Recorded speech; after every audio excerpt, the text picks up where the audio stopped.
At this point, I think it would be fair to say that we haven't seen an NBA prospect, let alone a basketball player like French phenom Victor Wembanyama before. LeBron James called him an alien, while everyone else is calling him next year's bona fide top overall pick. And the truth is, it's very hard to argue against those things because standing 7'4" with a ridiculous 8-foot wingspan, Wembanyama is a 20-year-old who can actually create shots for himself from virtually anywhere in the basketball court, but also is already a defensive menace who led the EuroLeague in total blocks last season.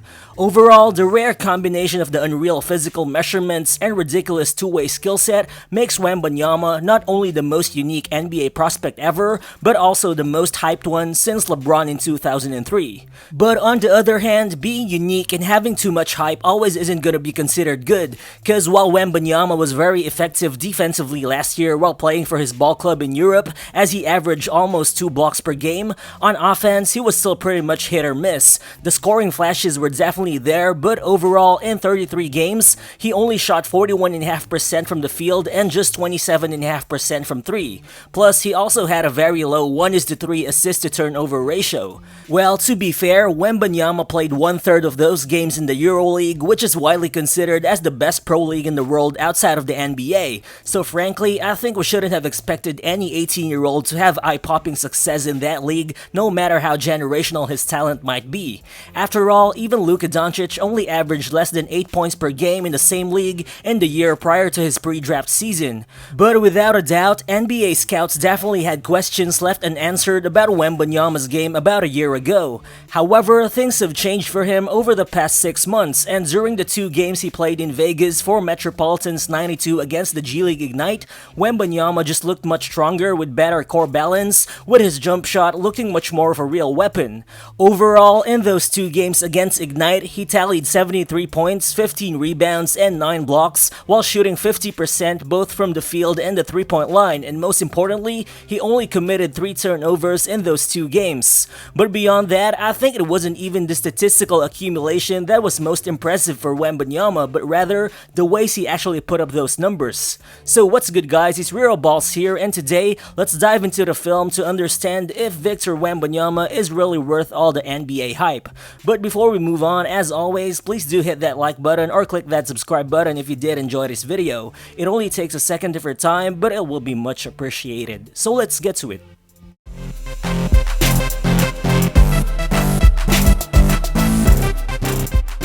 Without a doubt, with his size, length, timing, and wide catch radius, Wembanyama will already be an elite paint presence right off the bat upon entering the NBA. This guy will already get a lot of buckets just by simply roaming around the paint while waiting to catch lobs from his teammates.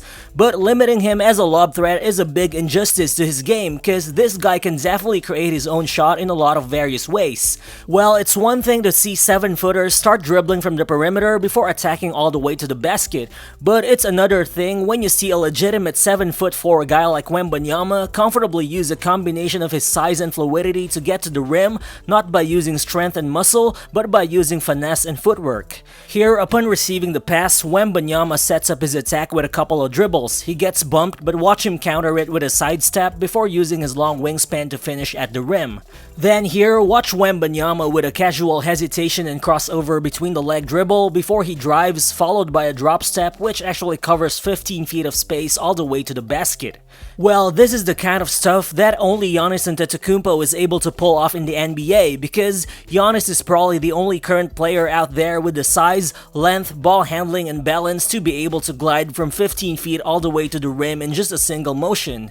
Well, sure, there's also Kevin Durant, but KD would most of the time just plant his feet and settle for a mid-range jumper, which of course is just as automatic. But speaking of the mid-range, this area isn't unfamiliar territory for Wembanyama as well, as from time to time, he also loves to create shots from the perimeter by posting up his man before working his way into some tough contested mid-range jumpers. Here, watch Wembanyama isolate from the mid-post. He uses a series of jabs while sizing up his man before he goes for the one dribble 15-foot fadeaway shot. Again here, you see him with those sharp jabs before he transitions into a slight post-up, which eventually sets up the tough baseline turnaround jumper from around 18 feet. Realistically, how can anyone even consistently contest this guy's shot? His release point is basically 10 feet above the ground, and most importantly, he elevates into his jumper just like any wing player does. This is why I think Wembanyama is going to draw a ton of fouls in the NBA even when he's operating in the perimeter, because his size and the fluidity of his shooting mechanics would just put his man in really awkward positions defensively.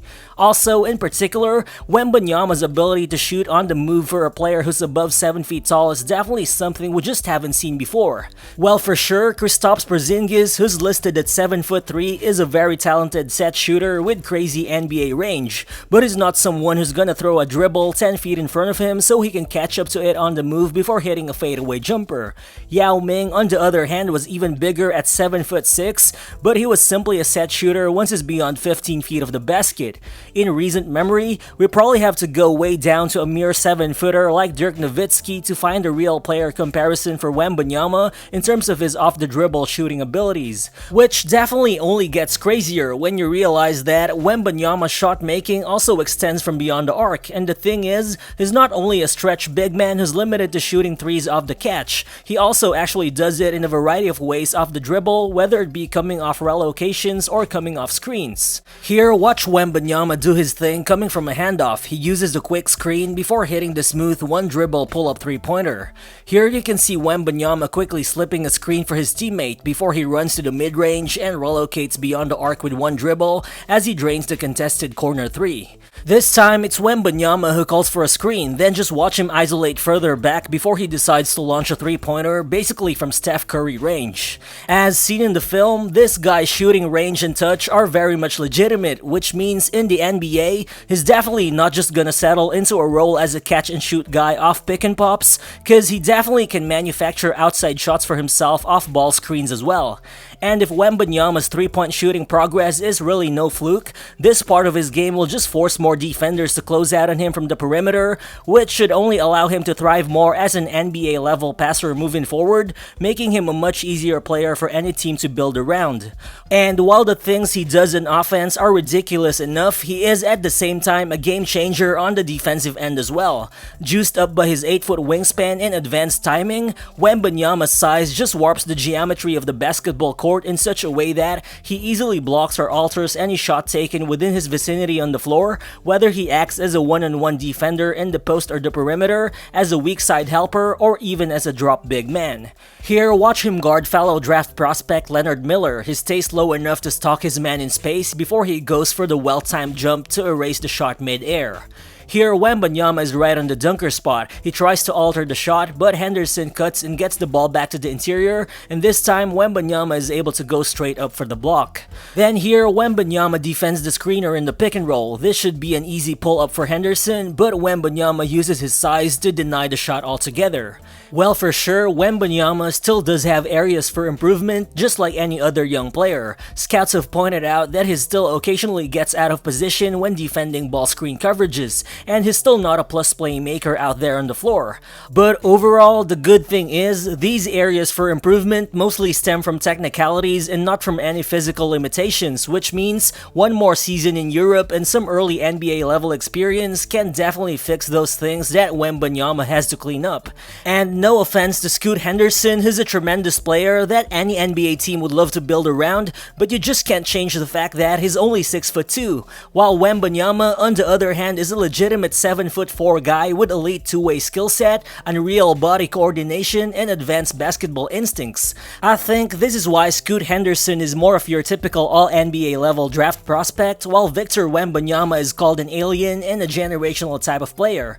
Well, sure, we don't exactly know what Wembanyama will become, and it's actually possible that he fails to live up to all the hype, because in NBA history, there were a total of 26 players listed at 7'3" or taller, and among those, only 7 7 players have become all-stars, most of whom also missed significant time due to various injuries. Also, outside of Kristaps Porzingis, none of those guys have really faced the demands on both ends of the floor that Wembanyama will face upon entering the NBA, because without a doubt, the nature of today's game only amplifies the pressure on Wembanyama, given the obligations for big men to switch in the perimeter on defense and handle the ball from outside on offense. But if Wembanyama is indeed a one-of-a-kind player, unlike anyone who has set foot on an NBA court before, then I think there shouldn't be anything that could prevent this guy from receiving all the hype and from going number 1 in the 2023 NBA draft. So are you guys sold on Victor Wembanyama as a real generational type of talent? Feel free to share your thoughts in the comment section below, and again, if you're new to the channel, please consider subscribing as well. Again, this is Rero Balls, and I'll see you on the next one. Peace.